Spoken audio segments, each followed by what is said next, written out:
Romance of Sui in Tang Dynasties Chapter 59.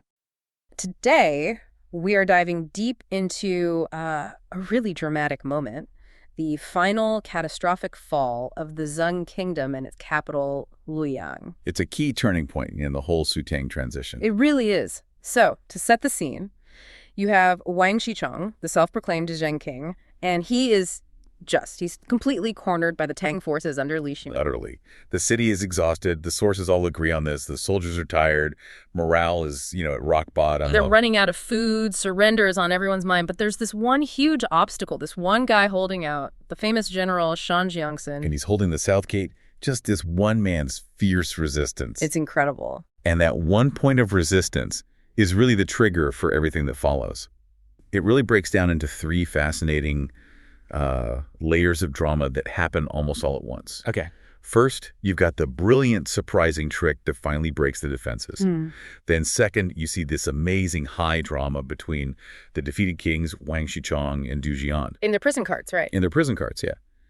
And finally, and this is maybe the most important part for what comes next, you see how these intense personal loyalties, this brotherhood among the winning generals, starts to challenge the new imperial authority. That's a fantastic roadmap. Let's start with that deception, because Shan Jiangson is holding that gate, and then what happens? The dusk is falling, and suddenly there's this noise, gongs, drums, a whole column of troops shows up. Okay. And they announce they're led by Princess Yang'an, and that they've been sent by the Xia king, Du Jiande. Whoa, wait, but Du Jiande had already been defeated and captured by the Tang, right? Exactly. So for Shan Jiangson, this must have felt like, a ghost army showing up. He thinks it's the Xia king's daughter, maybe leading a breakout force, bringing some kind of hope. So he falls for it. Completely. He reports the good news to Wang Shichong, and, crucially, he opens the gates to greet them. And the people behind this ruse this wasn't just some low-level trick, right? The sources point to some very high-level people. Oh, absolutely. This was orchestrated by the Tang general Chai Shao and his wife, who the texts call the Chai County Princess. So she's a major political figure herself. A huge one. Chai Shao is the son-in-law of the Tang emperor. This trick was planned at the very top. And the army they were leading, it was the famous Niangzin, the women's army. Women's army. And as soon as those gates opened, it was just chaos. Absolute chaos. Shan Jiangson, this heaven-sent hero, is suddenly swarmed by top Tang generals. Kwa Tu Tang Yin Kaishan, they're all there. He fights like a lion, but the women's army, they were the real game changer. What made them so effective? What was different about them? The accounts say they fought with reckless abandon, but it was their specific tactic. They were armed with these round shields and cutting swords, and they didn't try to fight him head-on. They rolled under his horse. They did what? They rolled right under his war horse and cut its legs, bringing the whole animal down. In that kind of warfare, taking down a commander's horse it's basically checkmate. He's neutralized instantly. Wow, that's an incredible detail. A specialized unit for a specific job. And it worked perfectly. They captured Shan Jiangson, and in that same sweep, they also captured the infamous Zhu Can, the so-called cannibal king who'd been hiding out in the city. A good day's work for the Tang, to put it mildly. A catastrophic day for Wang Shichong. Shan Qiang's gone. His will to fight just evaporated. He didn't make a last stand. No final battle. Nothing. He just walked out of his palace already bound, carrying the official maps and state seals. A total, immediate surrender. And what was the reaction from the Tang side? From Li Shimin, the Prince of Qin? Oh, the sources give us a great quote. Li Shimin basically mocks him. He says something like, Wang Shichong used to call me a mere boy, but this great strategist who relies on cunning. He was caught by a simple trick. So it's a kind of poetic justice. It's definitely framed that way. The great deceiver, defeated by a better deception. Which brings us right to that second act, the drama inside the prison carts. Right, because they round up all the captured royalty. You've got Wang Shichong, his son, Zhu Can, and the already captured Du Jiande all thrown together. It's an incredible scene, and the contrast between the two main kings is it's profound.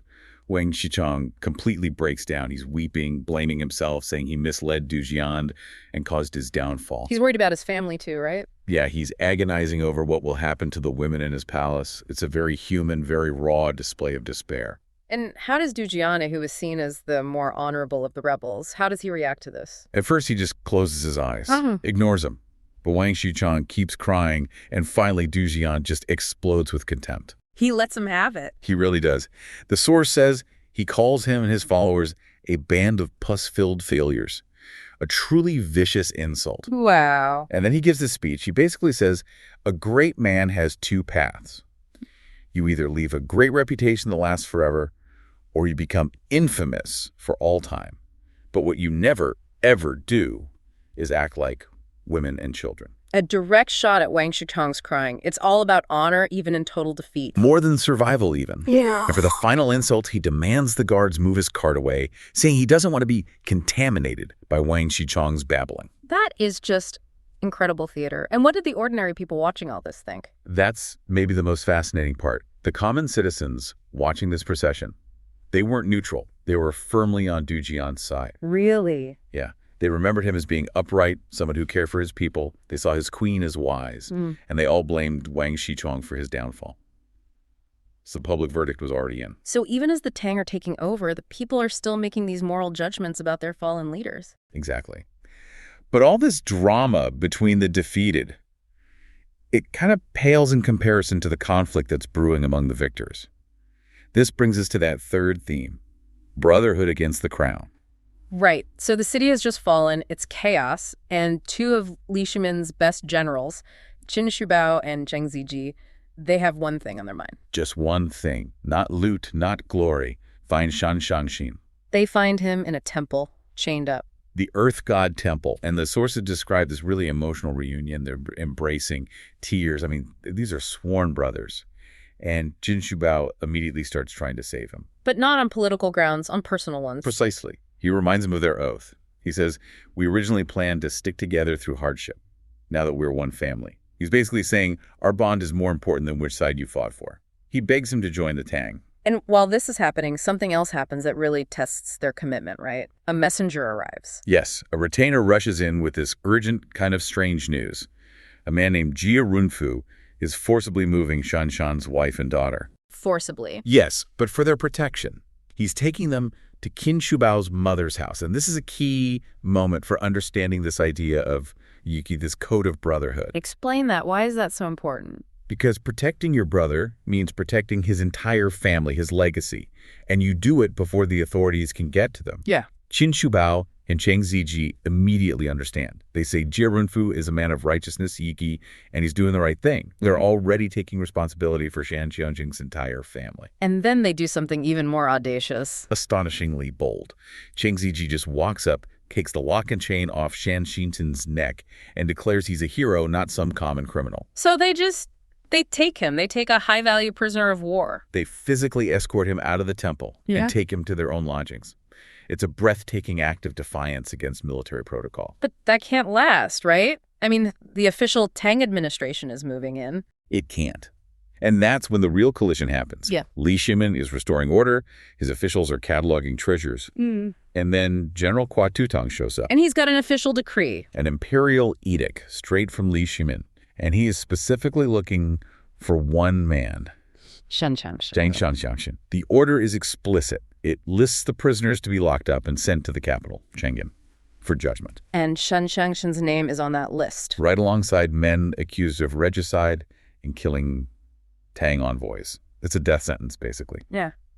And the order is non-negotiable. Lock them up. So Kwa Tutong hands this order to Qin Shubao. The tension must have been just unbelievable. So you can just imagine it. Qin Shubao is reading it silently, and before he can even react, Zheng Ziji steps forward and he just cuts right in. What does he say? He looks Kwa Tutong in the eye and says, flatly, Shan Shanshan is our good brother. He's with us at our lodging. He just admits it. Admits it. And then he makes this incredible promise. He says, we will return a Shan Shanshan to you when we reach the capital, Cheng'an.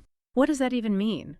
He's guaranteeing a state prisoner. He's telling a general who is acting on a direct order from the prince that this is no longer an official matter. It's a personal one. The Brotherhood is taking custody, and they will answer for him at the capital. And the other generals back him up. They do. Others step forward, saying, look, we just won you this massive victory. Surely we can protect one man. It's a united front. So why did Kwa Tutong back down? He's a senior general with a direct order. Because he's also a smart politician. This group of sworn brothers, they're the heart of Li Shimin's army, starting a fight with them right now in the middle of a newly conquered city. The risk of a mutiny, or at least shattering morale, was just too high. He made a calculated decision. He let them have their way for now? He yielded. He basically said, okay, I'm just following orders, but you take responsibility. He shelved the warrant. Okay, let's shift scenes.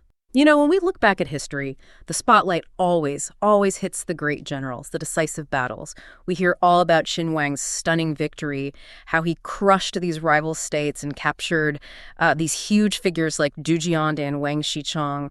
But the victory itself, that's just the overture. We're diving into the messy, critical, and often really strange cleanup that came after. It's the moment of maximum risk, really.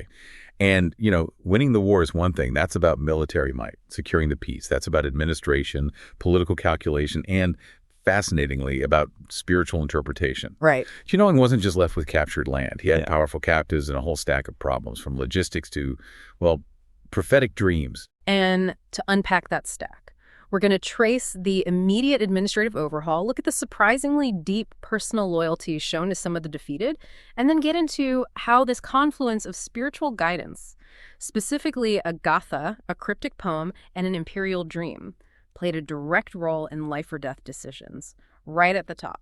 And just to set the stage for you, we are talking about decisions being made by the ruling family.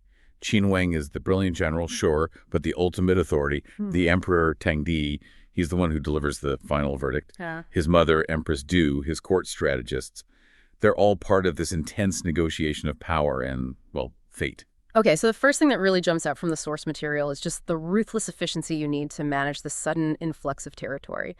The military high command, they don't linger at all. Princess Chai, famous for commanding the lady army, she immediately pulls out, she's gone. And she's followed by Qi Guoyan and Li Rugui, who head back to Yi County. It's like the whole military apparatus just packs up and disperses to focus on new borders, leaving this massive administrative vacuum behind. Exactly. Right, and that vacuum lands squarely on the shoulders of people like Xu Maogong. He comes back from Lishu, the newly captured Xia territory, with this crucial and often heartbreaking report. And this report is just essential because it shows you the immediate chaos of a fallen state. It's deeply sobering to read. Maogong's findings really lay out the tragedy and the finality of defeat for the people at the top. Exactly. He reports high-level suicides. The official Ling Jing had hanged himself right there in the court. He chose death over capture. And even more tragically, Empress Cao and 4 of her palace maids. They'd also hang themselves in the palace. It's an immediate self-inflicted purge of the old regime. And in the middle of all that, there's this one small, chilling detail he notes. Yeah. The daughter of the fallen ruler was just gone, nowhere to be found, a missing person in a sea of newly acquired citizens. And the local people are understandably just distraught. They're lamenting the capture of their leader, Du Jiande, and they are not welcoming the new Tang army at all. They're hesitant to help, to cooperate. And that's the classic challenge of conquest, right? How do you turn opposition into at least reluctant acceptance? And Xu Maogong's move here is just a masterclass in governance. It really is. He doesn't use force. He immediately gains their trust by severely disciplining his own troops. He makes sure they, and the quote is, committed no offense against civilians. That one act of restraint, that's the tactical move that mattered more than any battle plan. Totally. Once the citizens saw that discipline, they agreed to keep their stores and provisions for the new army. He secured the food and the loyalty in one single move. And he cements this whole transition by appointing Qi Shangxing, who he just describes as old and steady, to oversee Lishu, bringing immediate stability. And that is the hard, cold, logistical face of victory. But interwoven with all this efficiency, we get this profound glimpse into a different kind of code, this remarkable personal loyalty that existed between these powerful rivals, even with death hanging over them. So the focus shifts to Shan Xianzin, a captured general who is now awaiting certain execution. And Xu Maogong, the same guy who is so efficiently running the cleanup, he makes a point of seeking him out personally. It's incredible. It shows how these personal bonds could just supersede political conflict. It does. And Shan Jiangxin had these deep loyalty networks. His friend, a man named Jia Renfu, had already escorted Shan's family to Qin's own mother, Qin Po Mu, for safekeeping. Their security was guaranteed. And Maogong didn't just offer moral support, right? He backed it up with serious resources. Oh, absolutely. He dispatched an officer, 20 guards, and 300 ounces of grain and money, all to make sure the family's journey to the capital was safe and, well supplied. Think about that. A defeated enemy's family is being protected and funded by the conquering general. It speaks volumes about the mutual respect these men had for each other, a recognition of honor. And Shen Yongsen's reaction to all this support is it's incredibly poignant. He accepts this fate, but he does it by intentionally subverting this powerful cultural saying. Yes. The sources remind us of the proverb. A bird about to die sings sorrowfully, a man about to die speaks kind words. It's this cultural expectation that, the doomed will offer final laments or blessings. But he rejects that. He completely rejects that soft ending. He says he has no kind words to speak or a sorrowful song to sing. He dies on his own terms, content the one thing he cared about, his family was protected by his friends. That statement, it just confirms his fatalistic acceptance, but also the enduring power of his relationships. So from these localized field loyalties, we pivot to the ultimate display of power back in the capital. The triumphal procession into Chang'an sounds like it was an absolute spectacle. It was pure political theater. Wang, decked out in embroidered robes, golden armor, riding this magnificent horse captured by his general, Jiande.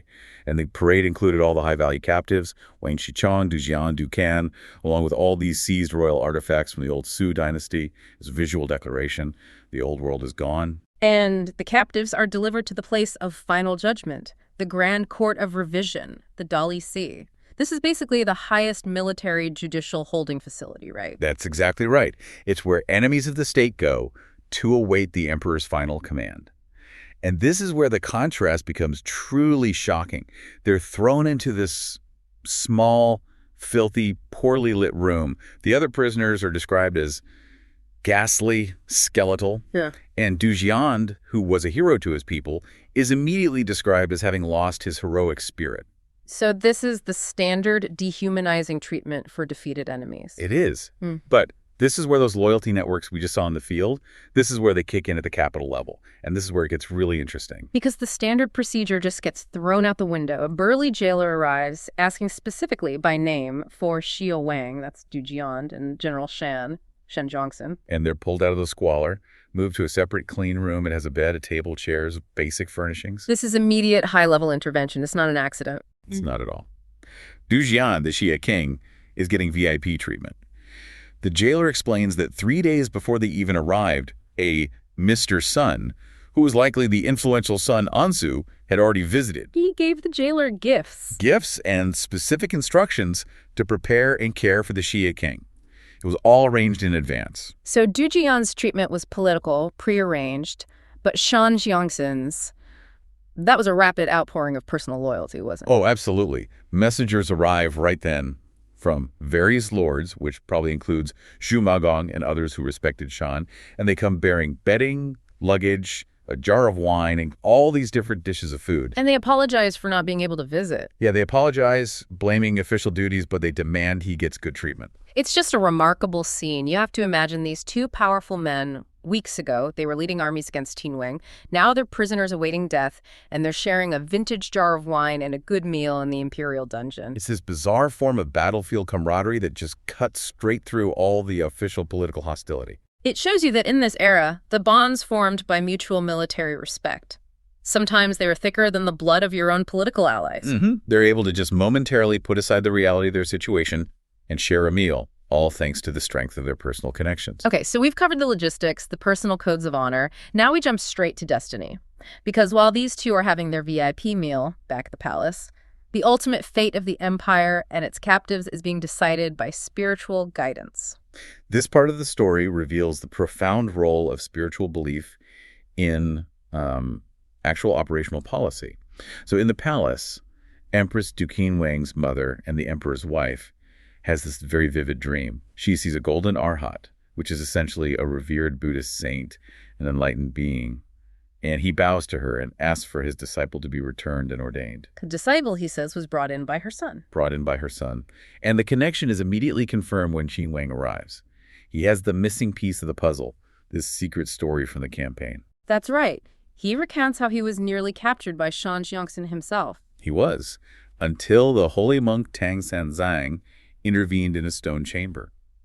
The monk hid him and then gave him a cryptic 4-line gatha, a Buddhist prophecy poem, before just vanishing. So the Empress realizes this prophecy is the context for the Arhat's request for his missing disciple. Exactly. So now they have a cryptic dream and a 4-line prophecy poem, and they have to decode them to figure out who the disciple is and what fate awaits this captive. And the Empress brings in the intelligent concubine, Yuan Zaoi, to help interpret the Gatha.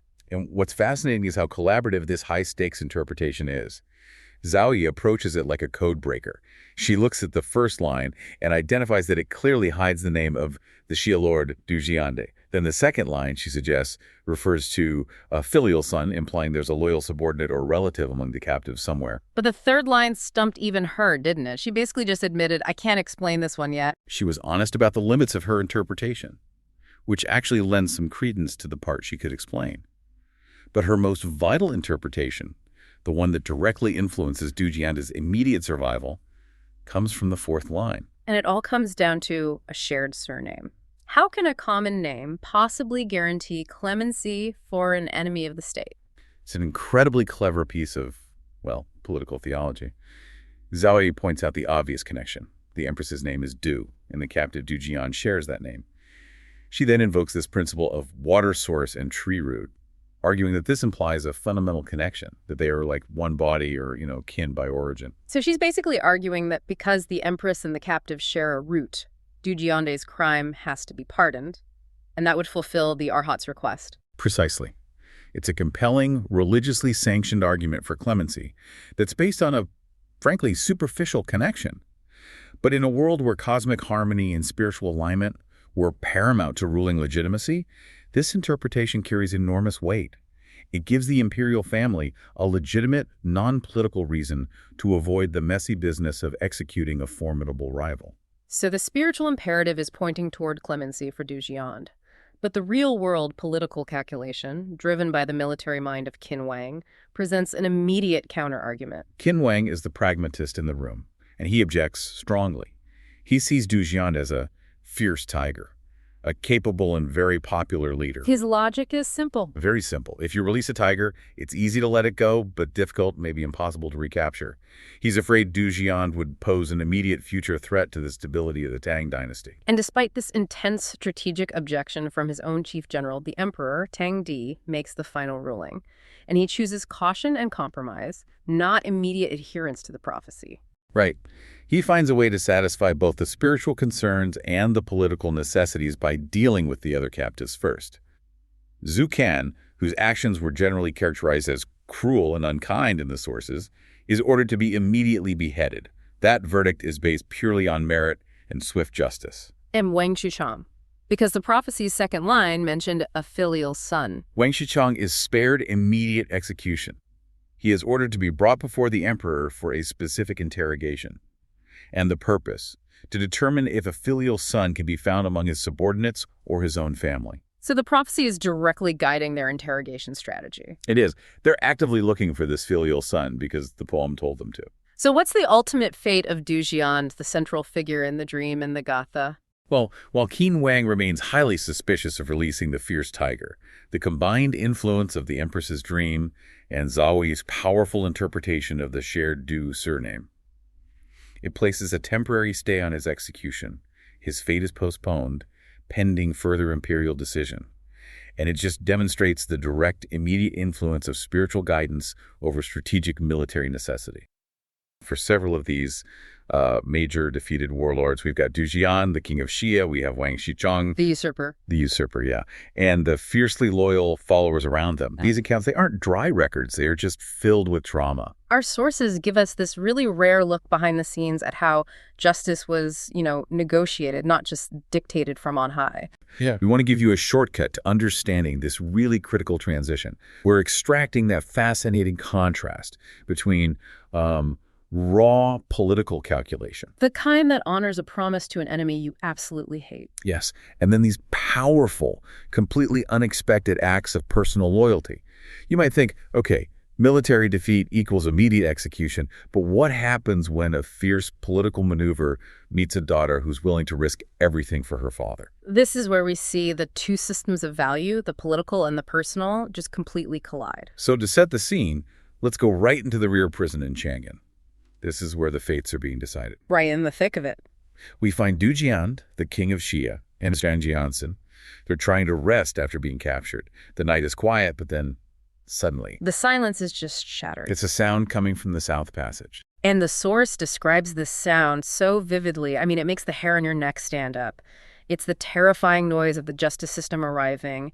It was the shackles and iron chains all trembling. Just this metallic grinding roar. Yeah, that sounded like the clanging armor of many soldiers going into battle. It's an incredible image. So Jiande jumps up, he looks through a crack in the door, and he watches this whole process of justice unfold. And right away, you see this stark contrast in how the Tang court handles different kinds of threats. First up, Zucan. He gets dragged out. No ceremony. None at all. He's bound and led directly to the execution ground. He's destined for immediate public death. The source even notes the specific term, shikazon shu. Which means? Execution at the marketplace. It's quick, it's decisive, and it's very symbolic public justice. But then Wang Shichong follows. Now, Shichong, you have to remember, is arguably the bigger threat. He's the real usurper, the regicide. He's also bound, but instead of the marketplace, he's taken to face the Tang Emperor himself. That difference in destination tells you everything, doesn't it? Oh, absolutely. Zucan's fate was sealed. Shichong's fate, though, that was still up for debate, for negotiation. So Shichong is in front of the emperor, and he's charged with the absolute worst crimes, usurping the throne, killing the previous ruler. And this is where his infamous cunning comes out. He was, as the sources say, cunning and tricky. Instead of defending what he did, he immediately deflects. He tries to shift the blame for the whole thing onto his subordinates. But his main defense, his real argument, it wasn't about innocence. It was completely external. Right. He pleads for mercy based on one thing, the fact that the Prince of Qin, Li Shimin, had personally promised him that his life would be spared when he surrendered. And this is the critical political moment. The emperor, despite the sheer gravity of Shichong's crimes, he grants partial mercy. Shichong is demoted to a commoner, a shorn, and he, his brothers, his nephews, they're all exiled, sent far away to Shuafeng. So let's pause right there. If you're the new Tang regime, why not just execute him? I mean, this is the guy who killed the emperor who took the throne. If Zucan gets the axe right away, why does Shichong get a pass? Well, if we connect this to the bigger picture, it shows you regime consolidation at its most complex. Sure, raw vengeance would have been popular. Like that. But sparing Shichong signals something far more important for the long-term stability of the Tang. They are placing value on honoring a prince's promise. Why does that one promise matter so much? Because the Tang needed future warlords and rivals to believe their terms of surrender. If you execute a man who surrendered based on a royal promise, you're telling every other enemy commander out there, do not surrender, fight to the death. Ah, okay. So by sparing Shichong, even just for exile, the Tang establishes this precedent of political consistency, of honor. It makes future surrenders much more likely. So it's the highest form of political calculation. But if politics is dictating the fate of a king, what dictates the fate of a common loyal soldier? And that question brings us right back to the prison cell. Yeah, we transition now from this massive political stage of the court to the quiet, heartbreaking confines of the jail cell. This is where those bonds of loyalty are being tested one last time. We look first at Shan Xiansun, Du Jian's general. His loyal servant, Shan Quan, has somehow found his way in.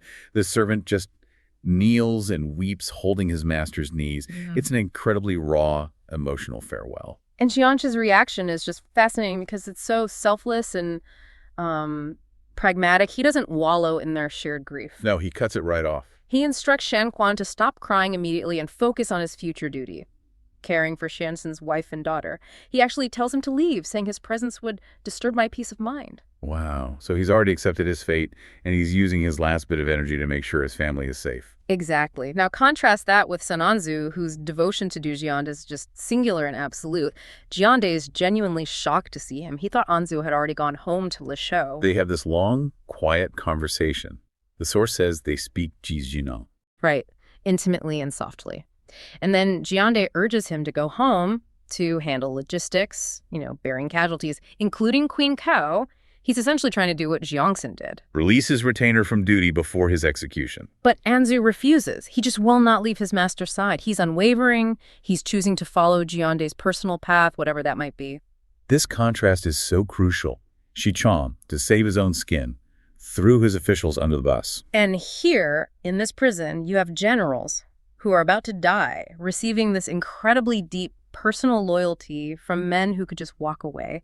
It highlights loyalty as a personal currency, something totally separate from the political math the emperor is doing. And it's that raw personal allegiance that is about to explode onto the political stage and try to change a death sentence. So the emperor is back in court, dealing with the daily grind, when an official comes forward with a pretty shocking announcement. It completely disrupts the entire proceeding. He's told 2 women are waiting outside, demanding an audience with him. And the way they're presenting themselves is just. It's a state of extreme humility and supplication. They are bound and holding knives in their mouths. Can you just imagine the spectacle? The sources describe their appearance.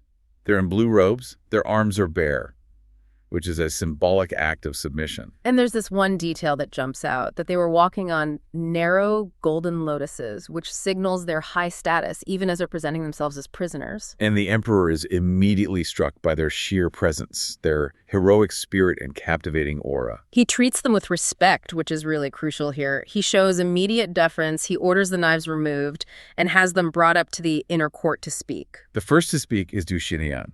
She identifies herself simply as the daughter of the rebel Du Jiande. And her request, it's just breathtaking. She asks to take her father's punishment in his place. But this is not just some desperate emotional plea. Xianyang is performing a masterful rhetorical maneuver here. She knows that just sentiment isn't going to be enough. So what does she do? She launches straight into this powerful legal and political argument. And she uses the emperor's own previous action-sparing Wang Shichong as her foil. She points out the inconsistency. She basically argues, look, Shichong, a regicide and a usurper, was granted mercy, exile. But my father, Jiande, he actually performed far greater services for the Tang. And she lists them, right.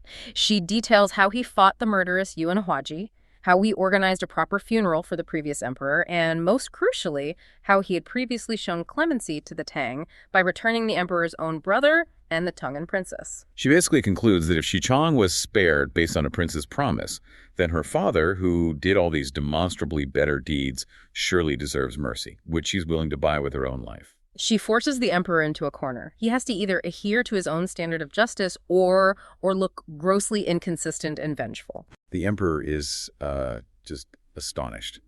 He asks about her companion, since Xianyang had presented herself as an only child. And that companion is Hua Mulan. Mulan identifies herself as the daughter of Hua Hu from Hebei, and she recounts her famous story taking her father's place in the army. And then she explains why she's there. She and Xianyang had sworn an oath of sisterhood, and Mulan was there to support her sister's impossible plea. The emperor is just utterly moved by this whole display. He calls them the 2 goods most rare. So was this filial piety or a brilliant political maneuver? It was both, and that combination required incredible courage. Xianyang was willing to die, which gave her argument this immense moral weight, but she backed it up with unassailable political logic. Her ability to leverage Shichong's case as a precedent is what forced the emperor's hand. Du Jiande, who's been brought in this whole time, kneeling nearby, he hears the entire exchange. And the emperor, he can't refuse the request of such a heroic daughter, and he's not willing to contradict his own legal precedent. So he grants the pardon outside the law. But the immediate political problem is still there. What do you do with Du Jiande? You can't just free him. Right. The emperor has a real dilemma. If he gives Jiande some minor title, Jiande, who was a king in his own right, he's never going to submit to a lesser position. And worse, if he's just made a commoner, the emperor worries he might secretly plot a rebellion. He can't forget his former glory, his embroidered mountains and rivers. The man is too powerful, too charismatic, and way too ambitious to be safely integrated into the Tang political structure. And then Jiande solves the problem himself, decisively and dramatically. He declares his complete and utter surrender of all worldly ambition. He requests to immediately shave his head and enter the mountains to become a monk. He wants to leave the dust net of political strife forever. For the emperor, this is just the perfect, unexpected political gift. Oh, absolutely. The emperor is thrilled. It's neutralization without a single drop of imperial blood being shed, which only enhances the Tang's image of benevolence. And it happens immediately. Jiande is renamed Jude, which means great virtue. Such a powerful symbolic rebrand. He's given an ordination certificate, the duo dai, robes, and is shaved bald right there in the palace hall. That physical act in front of the whole court, that is the ultimate symbolic surrender.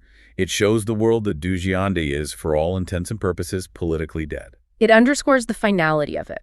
And his statement just summarizes the whole moment perfectly. The moment the butcher's knife is tossed away, the six senses are purified. He's converting a political threat into a harmless spiritual retreat. For the Tang court, this was a masterful piece of political theater. So while Jiande is transforming from a warlord into a monk, the drama is still going on. Empress Du, who remember shares the surname with Xianyang, summons the two heroic women. And the Empress's intervention, this is what seals Xianyang's future firmly within the Tang aristocracy. Mulan confirms that Xianyang is already engaged to Luo Cheng, The heroic and impressive son of the recently ennobled Luo Yi, the Yan County prince. This is a huge political alliance. It is. And since Xianyang shares the Empress's surname, Empress Du adopts her as a niece.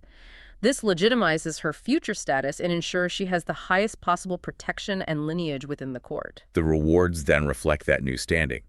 Xianyang gets an enormous dowry, 2,000 ounces of silver and 100 bolts of silk.